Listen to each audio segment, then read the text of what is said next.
l'Algérie veut nous faire croire que ce sont des réfugiés. إلا شفنا مخيمات تندوف 85% جزائريين من أصول صحراوية. Des prisonniers sans nom. Et je pense que c'est là le grand crime du régime algérien, et que ce que fait l'Algérie dans les camps de Tindouf est totalement abject. Ils sont des prisonniers de l'Algérie.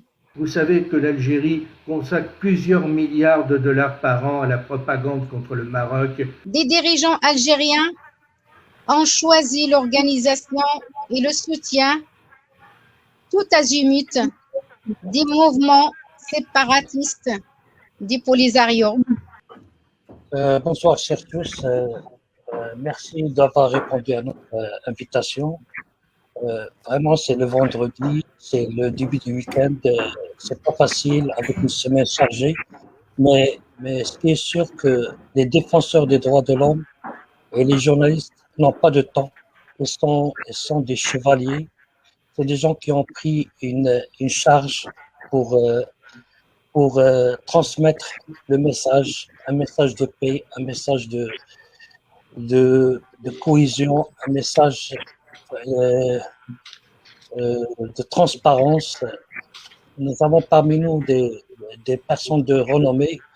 Quand on a lancé l'affiche, on a eu pas mal de félicitations parce que c'est pas la peine de vous présenter, parce que une fois on tape vos noms sur Google, on n'a pas besoin de présenter M. Sapro, on n'a pas besoin de présenter M. Jean-Yves Cara, on n'a pas besoin de présenter Mme Naïma Mourir, non plus M. Daï Gaï, notre doyen, celui qui va nous raconter des histoires.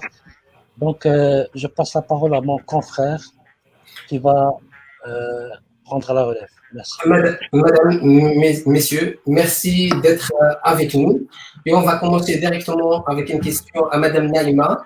Madame Naïma, le 6 novembre n'est pas une simple date dont les Marocains acclament chaque année, mais c'est une cérémonie d'un événement unique qui constitue l'une des étapes d'un combat national mené par les Marocains pour parachever l'intégrité territoriale des pays.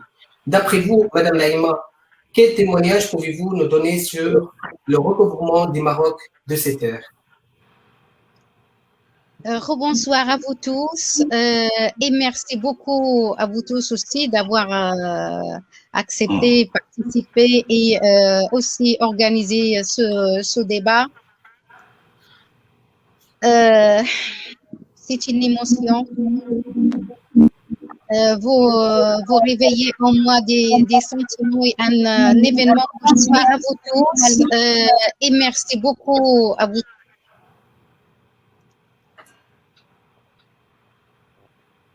Comme nous le savons tous, le Maroc a recouvert son indépendance en 1956 et en 1958, il récupère Tantan et Tarfaya, puis Sidi Ifni en 1969. Et les négociations se sont poursuivies entre le Maroc et l'Espagne. Et c'est en 1975 où la Cour internationale de justice prononce son avis en faveur du Maroc, qui a récupéré son Sahara. Et alors a entamé le mois de novembre de la même année, c'est-à-dire le 6 novembre 1975, la marche glorieuse qui était tracée et dessinée par un grand roi, par le génie, notre grand roi, Feu Sa Majesté le roi Hassan II. Nous avons tous vécu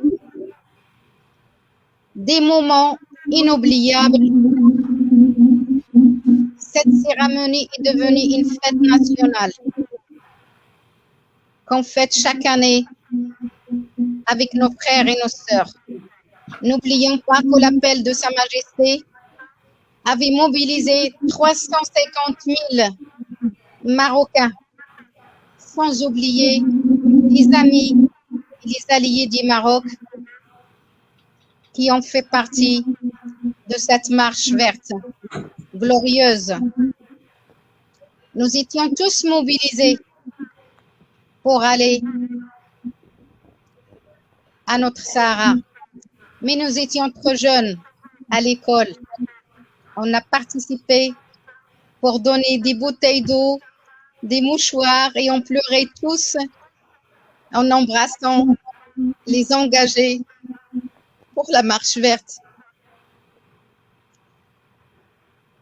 Et face aux revendications marocaines sur une partie historique du Sahara marocain occupé par l'Algérie, des dirigeants algériens ont choisi l'organisation et le soutien tout azimut des mouvements séparatistes du Polisario pour détourner la réalité et embrouiller l'opinion internationale. Tout en soutenant cette formation de Polisario, ces milices du Polisario qui exploitent les situations précaires des séquestrés et prisonniers des camps de Tindouf. Je dis et je répète, il exploite les femmes, les hommes et les enfants depuis des années. Ils leur font subir des atrocités, des tortures et ils les soumettent à des services inhumains. Les soi-disant des réfugiés, ce sont des gens emprisonnés, séquestrés. Ils subissent toutes sortes d'humiliations et de tortures. Les camps de Tindouf sont à la fois des prisons de torture et des fonds de commerce, sachant que les milices du Polisario et par ceux qui tournent les fonds de l'aide internationale.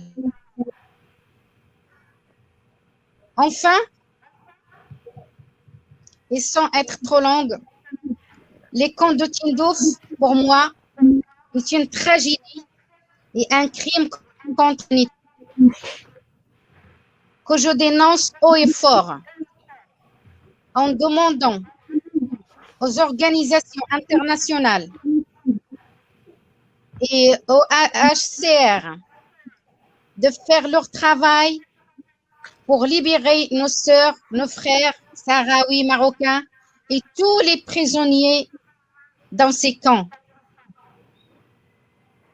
Et aussi traduire tous les responsables de cette tragédie humaine devant le tribunal international et les condamner pour crimes contre l'humanité. Et ce soir, nous avons avec nous un exemple vivant d'un rescapé de ces camps de la mort. Notre grand frère, Monsieur Daï Agué, président de l'association des portés disparus au Polisario. Merci Naïma. Monsieur Day, comme je vais vous le présenter, c'est un rescapé, je peux dire, des holocaustes, un holocauste qui se passe à sur le sol algérien. Ouais. Il va nous raconter son calvaire, ce qu'il a vécu. Bon, il va le dire en arabe, mais on va essayer de le transcrire par la suite. Monsieur Day, تقدر تعاودنا شويه شنو عند سي تماك في داك مع ديك العصابه. اولا نشكروا نعيمه ونشكروا الاخوه الحاضرين وحنا نعتبركم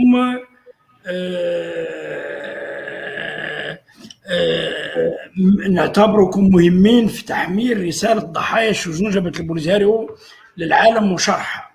طيب أنا ضحية من الضحايا، ولكن لا نعطيكم الأدلة الثابتة في هذه الأمور هذه.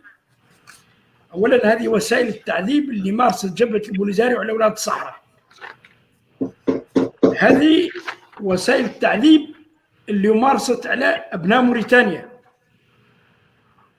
هذو الصحراويين اللي تزادوا تحت العالم الإسباني بلا كارت ناسيونال إسبانيول ما حدا في الصحراء. طيب هذو الإسبانيين اللي انفقدوا في سجون جبهة البوليساريو من الجيش الإسباني. طيب هذو الجلادين، هذو الجلادين. إذن باش نعودوا واضحين، هذا قرار المحكمة العليا الإسبانية اللي رفعنا فيها الدعوة. نحن ما جلسنا نتفرجوا، نحن رفعنا دعوة قضائية في المحكمة العليا الإسبانية. هنا كاين أسامي الجلادين. هذا التقرير السري للسلطات الإسبانية اللي عدلته إسبانيا مازالت في الصحراء، يبان استعمار إسبانيا للصحراء. أنا رقم 15 كمؤسس لجبهة البوليساريو، وفين دخلتني جبهة البوليساريو وشجونها. هذا قرار منظمة العفو الدولية اللي طالب إزاحة الجلادين من السلطة وتقديمهم للعدالة. هذو بعض المفقودين اللي يسلموا المنظمات العفو الدولية. إذن هذه الأمور الأساسية في ذا كامل هو على أن هناك تحركات من طرف الضحايا من أجل توضيح الجرائم اللي ارتكبت في حقهم. ولكن اللي باغي نرسل أنا من خلال هذا المنبر الإعلامي الكبير هو يجب الفرق بين القومية الصحراوية والأرض اللي عليها النزاع. وهذا قلت للمبعوثين الاثنين اللي جاء في حقه تقرير المصير، هي المستعمرة الإسبانية. دريك يشفنا مخيمات تندوف 85% جزائريين من أصول صحراوية، ما عندهم علاقة بالأرض اللي بها النزاع. بمعنى أن الصحراويين كالأكراد، هناك الأكراد السوريين، هناك الأكراد العراقيين، هناك الأكراد الأتراك، وهناك الأكراد الإيرانيين. إذن هناك الصحراويين في جنوب الجزائر، وهذا هم مخيمات تندوف، لا علاقة لهم بالأرض اللي جا في حق النزاع. اللي عنده حق النزاع هما نحن اللي انفقدنا في سجون جبهة البوليساريو، أي المستعمرة الإسبانية. ناهيك عن أساليب التعذيب. وشكرا لكم، باش ما نوكل لكم بزاف ديال الوقت. شكرا لك سيداي. Voilà, on va. Merci beaucoup, Monsieur Daï. Monsieur Charles, Sampro, ma question, ça sera comme suite. Les Sahraouis séquestrés dans les camps de Tindouf, c'est de l'Algérie, et sous l'autorité des milices de Polisario, sont privés des conditions de vie minimales. Que les défenseurs des droits humains confirment aujourd'hui qu'il ne s'agissait pas des réfugiés, mais des personnes séquestrées, des prisonniers sans statut, qui à ce jour ne sont ni enregistrés ni recensés comme l'avait demandé le haut-commissaire des Nations Unies pour les réfugiés. Qu'en pensez-vous, M. Charles? Tout d'abord, je souhaite féliciter M. Daï de son témoignage très précis. Par ailleurs, quand on parle des droits de l'homme, ce n'est pas au Maroc qu'il faut chercher, c'est bien en Algérie. C'est parce que le Maroc respecte scrupuleusement les standards des droits de l'homme au niveau du droit constitutionnel, du droit international, du droit interne. Mais en revanche, les droits humains sont bafoués en Algérie, notamment dans les camps de Tindouf. C'est ce que vient de nous rappeler M. Taï. Maintenant, est-ce qu'on doit parler de réfugiés? D'abord, il y a des éléments qui suscitent l'étonnement. Par exemple, il n'existe pas, depuis le transfert des réfugiés sahraouis en Algérie en 1976, de rapports exhaustifs, complets, qui viennent aussi bien du pays d'accueil que du HCR, que des ONG, concernant la situation qui prévaut dans les camps de Tindouf. Et cette analyse manque. Il n'y a pas de respect du droit international, c'est clair. Certes, les organisations comme Amnesty International ou Human Rights Watch ont de temps en temps publie de temps en temps des informations, mais ces informations émanent du gouvernement algérien et du Polisario, donc elles sont peu crédibles. Un autre exemple, c'est l'absence de recensement des réfugiés. Ça, c'est un vrai scandale. C'est un autre fait qui suscite l'étonnement, car cette absence de recensement des réfugiés fait que toutes les manipulations sont possibles et nous assistons effectivement à de grandes manipulations. Il y a une chose que je voudrais dire aussi, c'est que dans les camps où les gens sont séquestrés, il faut être clair, eh bien il y a très peu où il n'y a pas une majorité de ressortissants des territoires marocains. Il y a des Mauritaniens, il y a des Nigériens, il y a des Maliens, il y a même des Algériens. Donc il faut aussi le savoir. Mais en tous les cas, tous ces gens-là subissent les violations en matière de droits de l'homme et ces violations sont innombrables. Ces personnes que l'Algérie veut nous faire croire que ce sont des réfugiés, alors qu'ils ont été déportés souvent de force lors du retrait du repli, enfin ou de la déroute, il faudrait dire, de l'armée algérienne dans les années 75-76, ces personnes ne jouissent même pas des droits les plus élémentaires que l'on reconnaît généralement aux réfugiés. Par exemple, il n'y a pas de liberté d'expression et d'association, il n'y a pas de contact direct avec des représentants du HCR, il n'y a pas de la possibilité de quitter les camps, de rentrer dans son pays comme c'est prévu par les accords internationaux et le droit international dit qu'un réfugié peut toujours regagner son pays d'accueil, et le pays d'accueil en l'espèce c'est le Maroc, bon, son pays d'origine, pardon, et son pays d'origine c'est le Maroc. Donc il y a une véritable violation, et puis il y a le fait que les personnes séquestrées à Tindouf subissent aussi plein d'avanies. Il y a le fait que des gens disparaissent, Monsieur Daï l'a exprimé, il y a le fait que des femmes sont violées, il y a le fait que des enfants sont déportés à Cuba, où ils sont enrôlés par le régime communiste local. Donc il y a au fait que chaque fois que les personnes des camps manifestent, ils sont matraqués, ils sont sévèrement réprimés par la police algérienne et par l'armée algérienne. Donc il y a une situation dramatique, et cette situation fait qu'on ne peut pas parler, bien entendu, de réfugiés, mais bien de personnes séquestrées. C'est un fait avéré, c'est un fait incontestable, et je pense que c'est là le grand crime du régime algérien, c'est que ces personnes qui ne sont pas si nombreuses que ça, parce que le régime algérien a intérêt, et surtout les gens qui touchent des prébendes, puisqu'on retrouve du matériel de l'ONU, l'OLAF, l'organisation européenne pour l'aide aux réfugiés, pour l'aide humanitaire, l'a démontré. Il y a des détournements de toutes les denrées humanitaires qui sont envoyées. On les retrouve en vente sur les marchés du Mali, du Niger, de l'Afrique, et puis sur les marchés algériens aussi. Et donc, il y a là un vrai scandale. Mais bien entendu, ça profite à quelques-uns, à quelques généraux algériens, à quelques caciques qui en tirent de grands profits. Et ça aussi, c'est un véritable scandale. Merci. Merci, Monsieur Sapro. Maître Jean-Yves, cette affaire de détournement de fonds, de détournement d'aide humanitaire, c'est quelque chose de classique. Tout le monde en connaît. L'OLAF en a parlé, la communauté internationale en a parlé. Mais pouvez-vous nous rapprocher un peu le lien entre recensement, pourquoi cette fuite en avant entre recensement des réfugiés sahraouis, entre parenthèses, on a découvert qu'ils ne sont pas des réfugiés, mais ce sont des prisonniers, et comment dire, pourquoi cette fuite en avant et l'aide humanitaire? Oui, merci beaucoup, monsieur.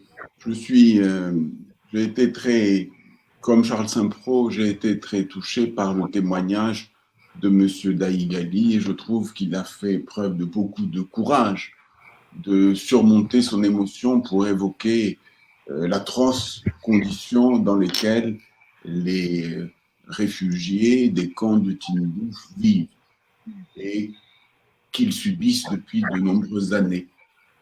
Je voudrais peut-être revenir, si vous le permettez, avant de répondre à votre question, à la question précédente qui a été évoquée largement par Charles Saint-Pro. Je crois qu'il faut être attentif, mais je suis un juriste simplement, alors je fais toujours attention aux termes. Je pense qu'il faut faire très attention aux termes qu'on utilise. En effet, de fait, de facto, ces hommes, ces femmes et ces enfants qui se trouvent dans les camps de Tindouf peuvent être considérés comme des prisonniers sans nom, des prisonniers sans statut, des personnes séquestrées et qui font l'objet de traitements tout à fait répréhensibles. Mais il faut aussi se placer du point de vue de leur protection sous l'angle juridique. Et à cet égard, bien qu'ils soient des réfugiés, bien qu'ils soient des prisonniers de fait, je pense qu'il ne faut pas les priver non plus du statut juridique de réfugiés.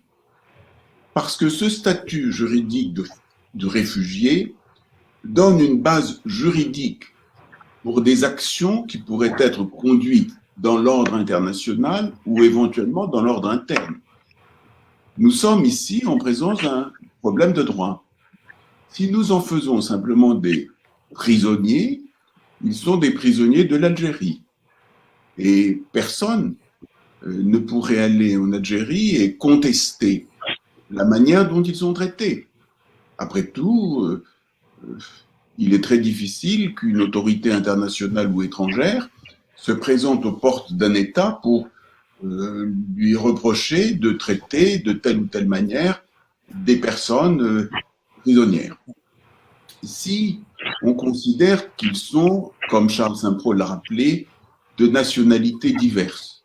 Il y a des Marocains, il y a des personnes d'autres nationalités, y compris des Algériens, et qu'on leur conserve la qualité de réfugiés. Ils peuvent devenir, au titre du droit international, à défaut d'enregistrement et de recensement, ils peuvent devenir des réfugiés. Et je vous rappelle à cet égard que, encore dans sa dernière résolution, le Conseil de sécurité a demandé à nouveau que l'enregistrement des réfugiés dans les camps de réfugiés de Tindouf soit envisagé et il souligne les efforts qui doivent être faits à ce sujet. Donc, s'ils sont enregistrés, s'ils sont recensés, si on les considère comme des réfugiés, ils auront un statut juridique dans l'ordre international qui permettra à leurs défenseurs de porter leur plainte et d'essayer de les défendre. De les défendre contre la puissance territoriale qui se révèle défaillante en tolérant sur son territoire des camps de réfugiés qui ne répondent à aucune norme internationale, comme Charles Saint-Pro l'a rappelé tout à l'heure. Par conséquent, je crois qu'il ne faut pas se débarrasser trop rapidement du qualificatif de la qualification de réfugié, parce que c'est une qualification juridique qui s'ajoute à la situation de fait. Et les privés de ce statut nous privent d'une action à leur profit, tandis que les qualifier de réfugiés alourdit la responsabilité internationale de la puissance territoriale sur le sol de laquelle les camps sont établis. Et on a vu dans d'autres pays des camps avec des populations extrêmement diverses qui étaient des camps de réfugiés Et l'on pouvait dire alors que les États qui les abritaient avaient la responsabilité internationale de leur sort. Par conséquent, c'est sur l'Algérie que pèse cette responsabilité, que doivent être exercées les pressions et contre laquelle, le cas échéant, devrait être engagée l'action, les actions juridiques ou politiques possibles pour faire reconnaître les droits de ces personnes. Alors l'Algérie nous dit, et elle le dit encore aux Nations Unies, et encore récemment, nous ne sommes pas partis au conflit du Sahara, ce qui est très hypocrite, nous le savons. Il n'empêche qu'au titre de puissance territoriale sur laquelle les camps sont établis, elle a la responsabilité. Or, l'Algérie a signé et ratifié un certain nombre de conventions. Elle a accepté les procédures de plainte individuelle ou les enquêtes internationales. Elle a signé les pactes de New York relatifs aux droits civils et politiques, les pactes relatifs aux droits économiques, sociaux et culturels. Elle a signé et ratifié la Convention des droits de l'enfant, la Convention relative à la torture. Elle a signé, elle est partie à la Convention sur le statut des réfugiés de 1951. Elle a signé, elle est partie à la Convention africaine relative au statut des réfugiés, qui est encore plus intéressante parce qu'elle reconnaît d'abord une notion de réfugié beaucoup plus large que la Convention de 1951. Elle engage les États membres de l'OUA, donc l'Algérie, et elle formule précisément le principe du rapatriement volontaire des réfugiés dans leur pays d'origine ou sur une terre qu'ils choisiraient de regagner. Par conséquent, je crois qu'ici, il ne faudrait pas se pousser par une certaine émotion, se dire ce sont des prisonniers qui sont maltraités, qui sont réduits en esclavage. Oui, bien sûr, c'est cela. Mais cela, c'est la situation de fait que nous pouvons dénoncer. Mais comment pouvons-nous la dénoncer? Nous pouvons la dénoncer en disant que ce sont des personnes protégées par le droit international. Vous voyez? Voilà pourquoi je crois que tous ces droits que Charles Saint-Preux a évoqués sont reconnus par le droit international et que pour en assurer l'effectivité, c'est-à-dire l'efficacité d'une protection, il faut admettre que ces prisonniers, que ces séquestrés sont aussi juridiquement protégés par un statut qui est celui de réfugié. Alors maintenant, pour revenir à votre question, et il y a un lien avec ce que je viens de dire, puisqu'ils sont des réfugiés, ils peuvent bénéficier de l'aide internationale, et notamment d'une aide alimentaire, d'une aide médicale, de toutes sortes d'aides. Et vous avez, monsieur, dans votre question, évoqué le détournement de cette aide, le détournement scandaleux, mais qui n'est pas, hélas, rare. En effet, l'OLAF, que Charles Saint-Preux a rappelé, c'est-à-dire l'Office de lutte anti-fraude dans l'Union européenne, a établi des rapports, ou plutôt un rapport. Alors l'OLAF est un organisme policier, il faut bien dire, ce ne sont pas des juristes, mais ils établissent des rapports d'enquête qui sont plus ou moins facilement publiés. Le rapport de l'OLAF remonte en réalité à 2007, mais il n'a été publié qu'en 2015, avec beaucoup de mots, de noms, surtout de noms, passés en noir pour qu'on évite de deviner qui était en cause et quelle puissance, et vous savez laquelle, était en cause. Eh bien, ici, ce détournement, sur la base de tels rapports, il peut faire l'objet de différents suivis, de différentes sanctions. Je ne dis pas qu'elles sont faciles, mais je pense qu'il faut les avoir à l'esprit. Il y a d'abord des suivis judiciaires. On peut très bien imaginer que si l'Union européenne, si la Commission, au lieu de faire des manières lorsqu'elle est représentée auprès de la Turquie, si la Commission faisait son travail, elle donnerait une suite au rapport d'enquête de l'OLAF, notamment des suites judiciaires. On peut détecter peut-être les responsables de ces détournements. Bien sûr, c'est complexe.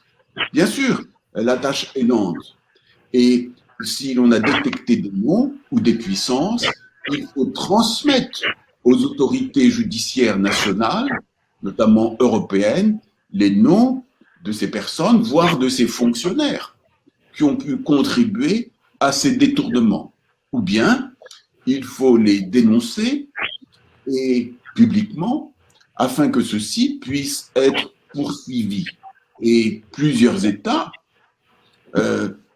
auraient peut-être la compétence pour poursuivre ces personnes sur la base de recommandations de l'OLAF ou d'autres organisations. Évidemment, la difficulté est toujours, comme dans ce type de procès, est toujours une difficulté de preuve.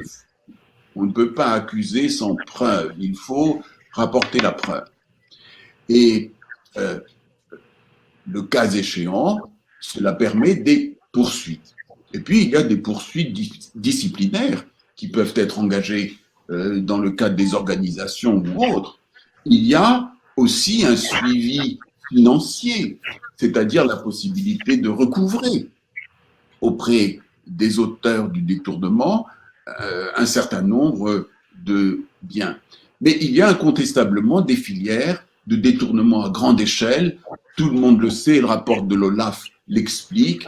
Les marchandises de l'aide arrivent toujours au port d'Oran, où déjà il y a de premières fuites, un tri qui est fait sur un certain nombre de biens qui pourront être vendus sur des marchés, et Charles Saint-Paul l'a rappelé, des marchés algériens, des marchés mauritaniens, des marchés au Niger, etc.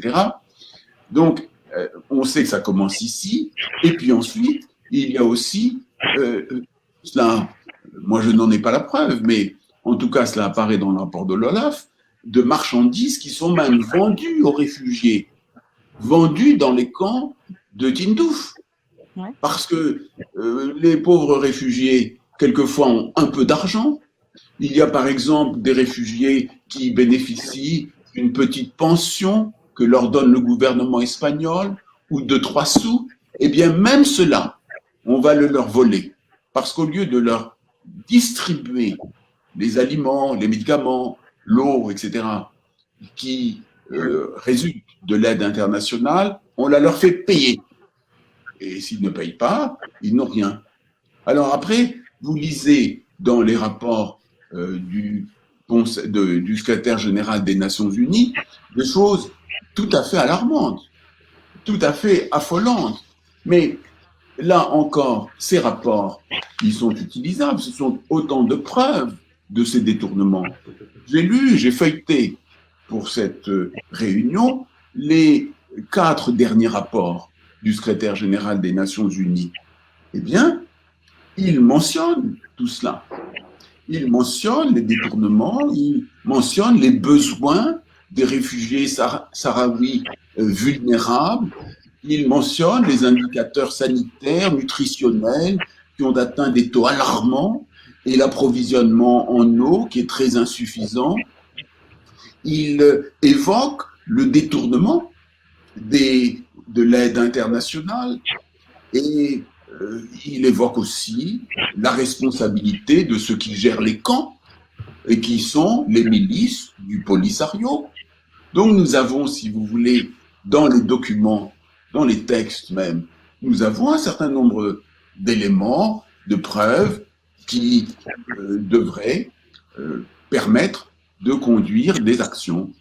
Et je pense que même si cela paraît être de la cuisine juridique, si vous permettez l'expression, c'est extrêmement important parce que la défense de ces personnes qui sont maltraitées pourrait être entreprise. Et il y a, à cet égard, précisément un lien entre le recensement de ces personnes et la preuve du détournement. Quand on fait valoir qu'il y a 135 000 personnes ou 150 000 personnes, et même certaines années, l'Algérie a dit qu'il y avait 155 000 personnes, et que l'aide internationale va fournir un certain nombre de biens, les donateurs vont fournir des biens pour l'aide internationale aux camps de réfugiés à la hauteur de 155 000. S'il n'y en a que 80 000 ou 90 000, nous dit l'OLAF, mais peut-être qu'il y en a 60 000, peut-être moins encore. Eh bien, tout le reste va partir sur les marchés, va être détourné, sans compter l'aide qu'on va réduire, l'aide due à ceux qui sont présents, qu'on va réduire, qu'on va leur vendre et qu'on va ensuite, ensemble, doublement exploiter. Donc, en effet, pour répondre à votre question, il y a un lien très important entre le recensement et la preuve du détournement de l'aide. Et c'est la raison pour laquelle, dans chacune de ces résolutions, le Conseil de sécurité, qui, il faut bien le dire, a tous les défauts que nous connaissons, mais qui quand même n'est pas innocent, ne cesse de dire, ne cesse de répéter dans toutes ces résolutions, et je vous ai lu la dernière, qu'il y a lieu de procéder au recensement. Ce sera utile pour l'aide et pour prouver le détournement de l'aide, ce sera utile pour le HCR et pour les autres instances, nationales ou internationales, pour établir les violations du droit international, non seulement par les milices dont chacun connaît les liens réels désormais avec les groupes terroristes, je parle du Polisario, mais aussi la responsabilité de la puissance territoriale qui est souveraine sur son territoire, qui accueille sur son territoire ces camps, qui accueille, vous comprenez ce que je veux dire, qui reçoit sur son territoire ces camps et qui laisse ces traitements qui sont des violations profondes et graves du droit international humanitaire et des droits de l'homme se produire en toute impunité. Merci.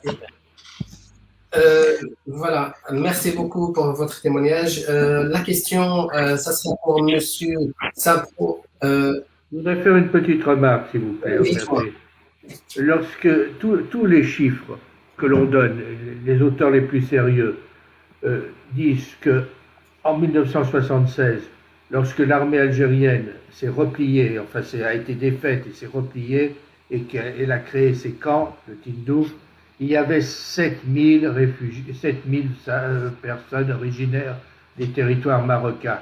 7000. Donc je ne vois pas comment 50 ans après, on a pu arriver à 150 000.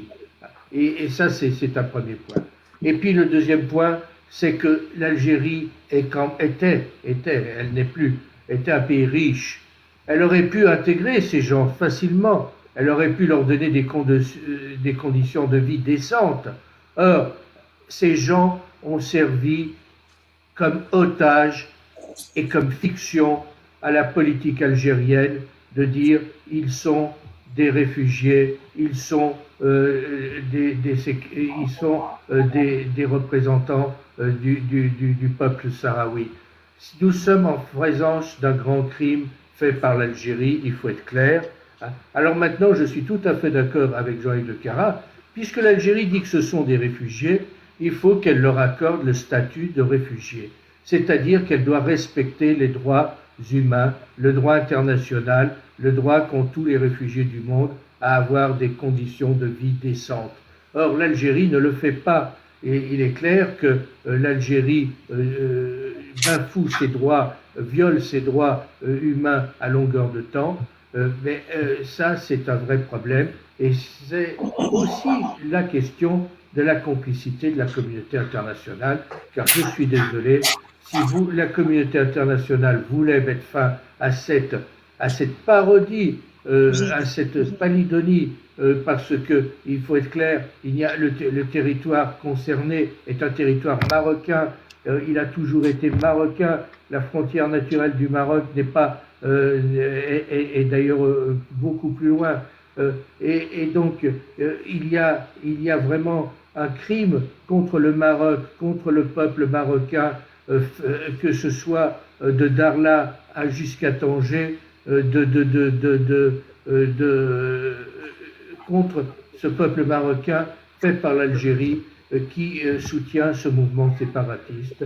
Et je pense qu'il faut le dire, il est temps que la communauté internationale mette fin à cette pitrerie sans nom. Nous sommes en présence d'un conflit artificiel qui est un reliquat de la guerre froide, qui a été créé par le bloc communiste, qui voulait à l'époque créer une zone de non-droit dans cette région de façon à couper le Maroc de l'Afrique. Nous sommes en présence d'un grand crime et il est temps que la communauté internationale y mette fin en prenant les mesures qui s'imposent. Il faut faire preuve de courage quelquefois dans la vie et il serait temps que les grandes puissances fassent preuve de courage en la matière. Mais en tous les cas, je dis, puisque l'Algérie dit que ce sont des réfugiés, que ces personnes dans les camps sont des réfugiés, il faut qu'elle applique scrupuleusement le statut des réfugiés, ce qui n'est pas le cas, car nous le savons bien, ces gens-là n'ont droit à rien. Merci.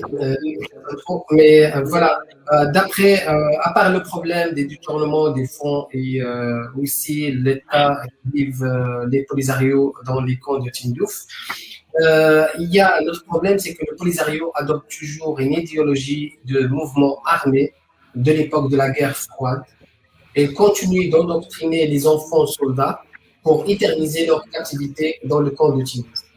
Et que cette exploitation ne constitue pas une violation flagrante des conventions des pactes de l'ONU relatifs aux droits de l'enfant. Est-ce qu'il ne s'agit pas d'un crime international qui nécessite des poursuites et un suivi international pour toutes les personnes impliquées? Mais nous avons vu en Belgique des jeunes femmes qui revenaient des camps de Cuba. Elles avaient été prises à leur famille à 5 ou 6 ans, à l'âge de 5 ou 6 ans. Elles n'avaient pas revu leurs parents depuis des années. Ces jeunes femmes ont réussi à s'enfuir, certaines de ces jeunes femmes ont réussi à s'enfuir et à regagner leur mère patrie, le Maroc. Nous avons vu des témoignages poignants de ces personnes qui ont été déportées à Cuba et qui ont été endoctrinées par la propagande cubaine, qui est la propagande communiste, il faut être clair. Bon, et je pense qu'il y a là un grand crime aussi, parce qu'on ne peut pas tolérer ce genre de choses. Mais vous avez raison de le rappeler, nous sommes en présence d'un conflit artificiel qui est tout entier le fruit de la guerre froide. Le Maroc avait choisi le camp du monde libre, à juste titre, contre le communisme et contre le totalitarisme rouge, et ils ont voulu lui faire payer.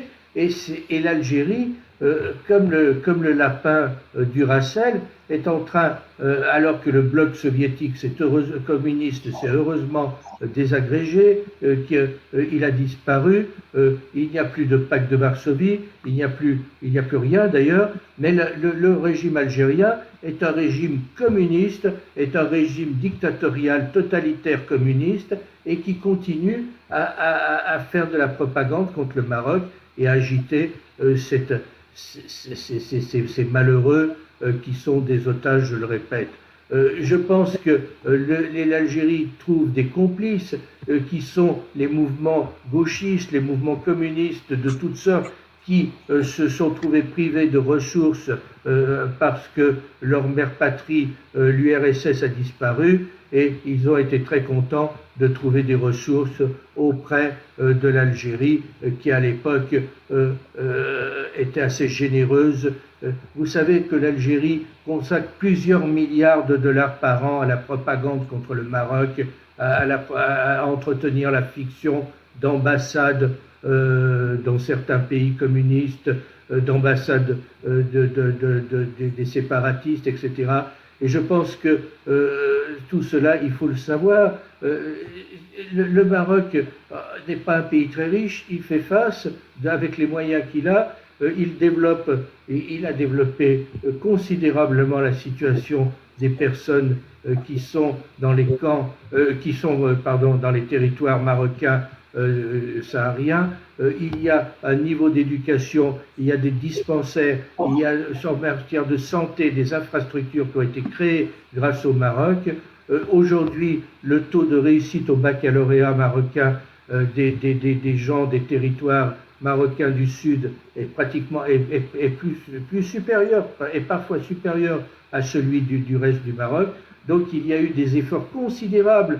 Dire que le Maroc pillerait des richesses de ces territoires est une galéjade, alors que le Maroc a consenti des milliards et des milliards pour mettre ces peuples à niveau. Lorsque les Espagnols sont partis en 75-76, il y avait cinq personnes qui avaient le baccalauréat. Aujourd'hui, il y en a des milliers, des dizaines de milliers. Je pense que ça aussi, il faut le reconnaître. Et je pense que ce qu'a fait le Maroc dans ces territoires est tout à fait admirable, et que ce que fait l'Algérie dans les camps de Tindouf est totalement abject. Merci, M. Sapro. Ma question est pour M. Jean-Yves, Maître Jean-Yves. Il y a l'omerta, le silence radio de la communauté internationale sur ces exactions, ces violations des droits de l'homme.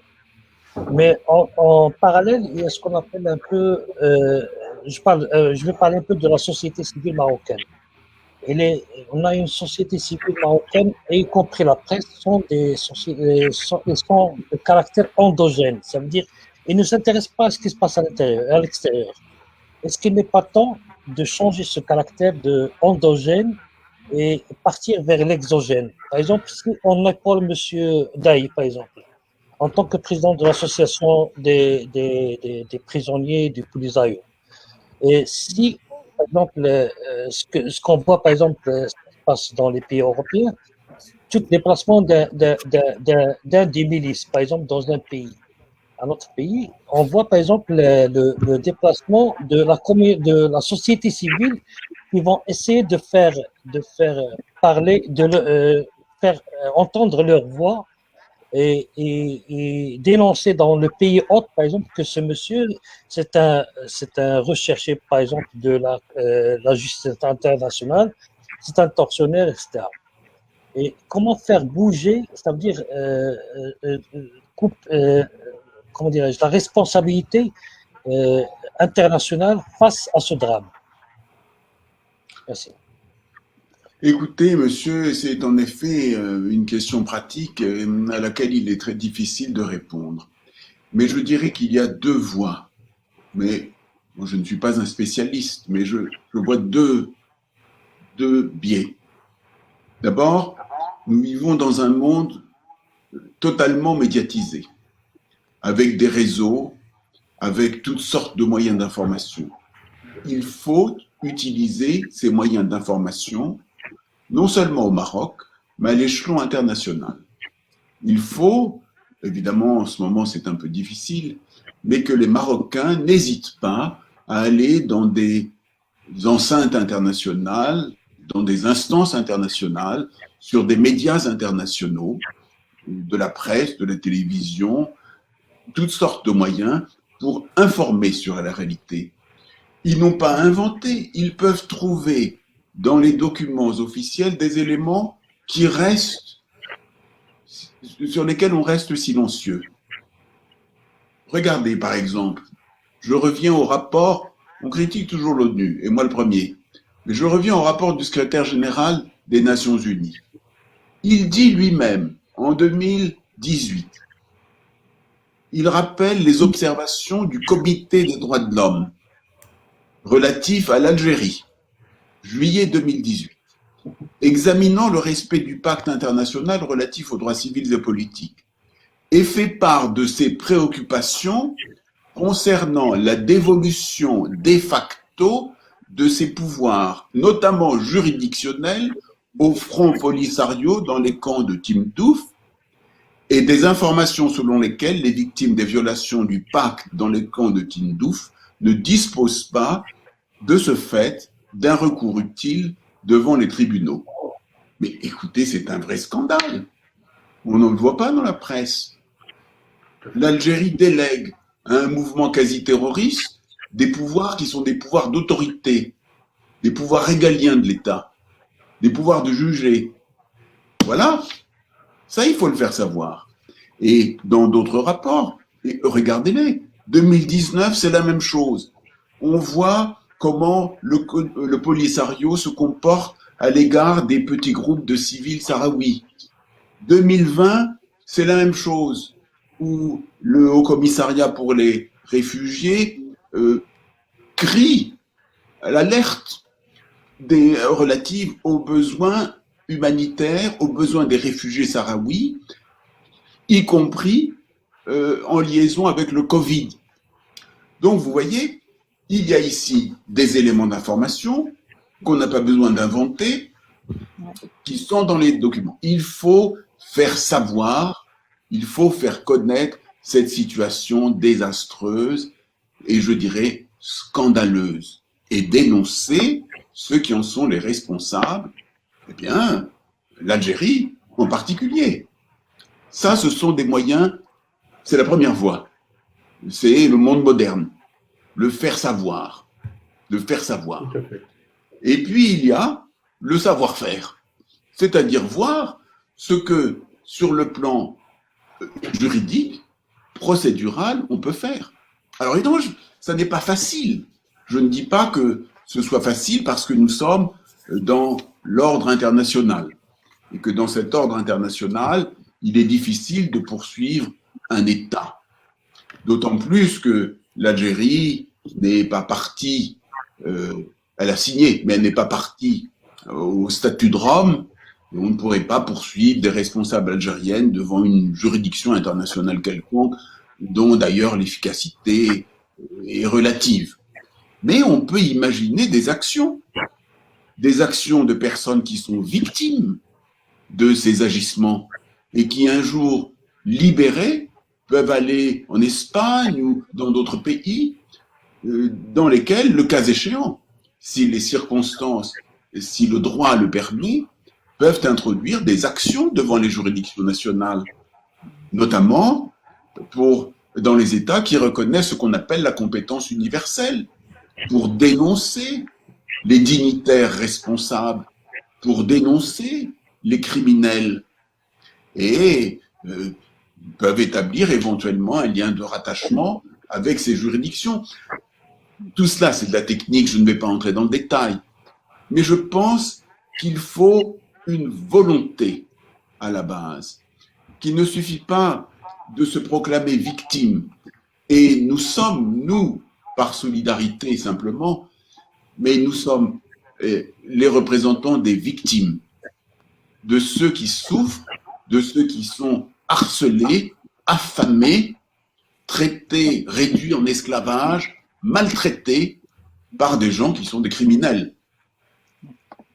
Les criminels actifs, pour ceux qui agissent, et puis les criminels silencieux, les dignitaires qui profitent de tout cela, politiquement ou financièrement. Eh bien, l'action, elle dépend de la volonté. Si l'on a la volonté de faire connaître ces événements scandaleux, de les rendre publics, on peut le faire. Mais en plus, on peut engager des actions, on peut engager des actions politiques auprès des gouvernements, aller leur montrer les preuves, on peut engager des actions, le cas échéant, judiciaires. Parce que, vous comprenez, ces espèces d'organisations d'ONG, comme on les appelle, qui sont vertueuses et qui n'arrêtent pas de dénoncer ce qui se passe au Sahara, etc. Mais ce sont des mensonges. Alors de temps en temps, on trouve, parce que ces dernières années, c'était quand même trop embarrassant, alors on trouve dans le rapport d'Amnesty quelques mots sur les exactions dans les camps de Tindouf. On voit Human Rights Watch dire une ou deux phrases dessus, et puis revenir taper systématiquement sur le Maroc. Mais moi, je ne crois qu'aux actes juridiques. Regardez, dans cette dernière résolution du Conseil de sécurité, non seulement est dénoncée la souffrance des Sahraouis, mais je vois ce paragraphe du Conseil de sécurité qui se félicite des mesures et initiatives prises par le Maroc, du rôle joué par les commissions du Conseil national des droits de l'homme à Dakhla et à Laayoune, de l'interaction entre le Maroc et les mécanismes relevant des procédures spéciales du Conseil des droits de l'homme de l'Organisation des Nations Unies. Par conséquent, ici, le Maroc se comporte bien et l'Algérie et le Polisario ont des comportements infamants. Et quand vous regardez la presse, vous lisez presque l'inverse. Donc, vous voyez, il y a, je crois, une action publicitaire, presque de marketing à conduire pour faire valoir non seulement les positions marocaines, mais pour faire valoir la honte, l'opprobre qui devrait frapper la puissance territoriale responsable de cette situation et ses dignitaires d'Algérie. Et pour dénoncer les criminels, les terroristes du Polisario. Cette publicité, ensuite, pourra donner lieu à des actions judiciaires. Nous avons vu en France, des actions qui ont été conduites par des gens venant du Rwanda, par exemple, dénonçant telle et telle pratique, tel et tel massacre. Eh bien, je crois que c'est un long chemin, mais comme on dit, et Charles Saint-Pro reconnaîtra cette formule, là où il y a une volonté, il y a un chemin. Oui, effectivement. Tout à fait. Et je pense très sincèrement qu'il y a deux axes qu'il faut privilégier. Ce sont les médias. C'est-à-dire qu'il faut que des gens comme M. Bailly, des gens comme les enfants qui ont été emmenés dans les camps de Cuba puissent témoigner. Nous avons organisé avec l'Observatoire d'études géopolitiques plusieurs conférences au Parlement européen à Genève dans ce sens. Et je crois qu'il faut continuer. Il faut informer et il faut mettre les gens devant le fait accompli. Il y a aussi ces femmes mauritaniennes qui seraient kidnappées par les séparatistes, qui seraient fait passer pour des Sahraouis et qui servent d'esclaves sexuels. Bon, il y a beaucoup de choses à faire. On défend les droits de la femme aujourd'hui à juste titre. Eh bien, voilà des exemples qu'il faut médiatiser. Et puis, je pense que Jean-Yves de Cara a raison, il faut engager des procédures. Vous trouverez facilement des amis avocats qui vous soutiendront et qui ne prendront même pas d'argent pour engager ces procédures. Il faut engager des procédures systématiquement parce que vous êtes face à un véritable complot. Vous êtes face à des gens qui sont très organisés parce qu'il y a des vieux réseaux communistes et gauchistes qui fonctionnent. Et donc, je crois qu'il faut démolir ce genre de choses. Et puis, il faut que cette situation de non-droit qui prévaut dans les camps de Tindouf cesse sans tarder. Et pour cela, il faut trouver une solution politique à ce conflit artificiel qui n'a que trop duré.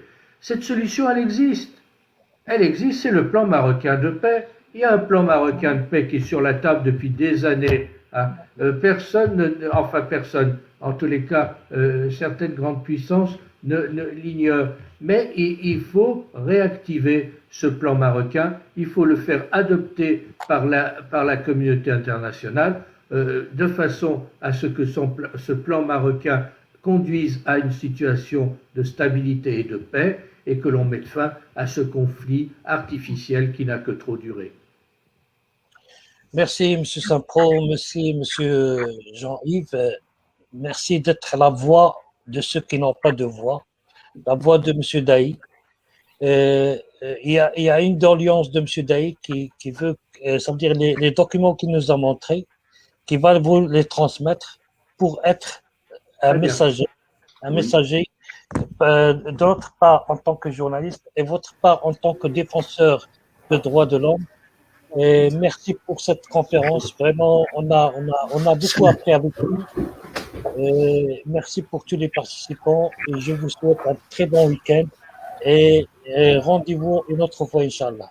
Merci beaucoup. Merci à tout le monde. Merci beaucoup d'avoir organisé cette réunion.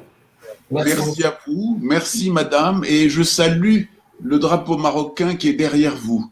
Nous sommes très heureux d'avoir parlé sous ce drapeau. Merci beaucoup. Allez, on va. سي الدايره كيقولوا من عندك ان شاء الله دوك الوريقات هما باش يوصلوا داك الميساج داك الرساله ان شاء الله. شوف انا نشكر الاستاذه ناعمه بزاف على هذه المحاضره القيمه، ولكن انا ناكد بان هناك نقطتين اساسيات. النقطه الاولى هو الخطوات الثابته اللي مشات في الجرائم اللي ارتكبت جبهه البوليساريو وفي التعذيب والتقتيل وقطع الإنسان بالأمواس يوميا من التعذيب. هذه واحدة. النقطة الثانية هي عن الجزائر تدعم جزءا من شعبها في مخيمات تندوف، لأنهم 85% جزائريين من أصول صحراوية ما عندهم علاقة بالأرض اللي بها النزاع. وشكرا لكم. مع السلامة. Merci beaucoup. Merci.